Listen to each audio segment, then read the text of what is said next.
মানুষ বড়ই স্বার্থপর রে, বড়ই স্বার্থপর।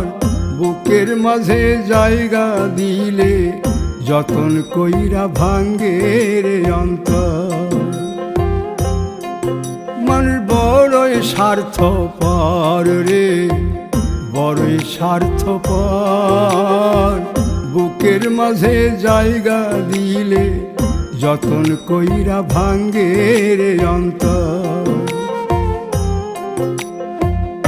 অচিনা এক জংলা পাখি যতন কইরা বুকে রাখছি, বুকের পাজর ভাঙ্গা সে যে সাজায় অন্যের ঘর রে, সাজায় অন্যের ঘর। মানুষ বড়ই স্বার্থপর রে, বড়ই স্বার্থপর।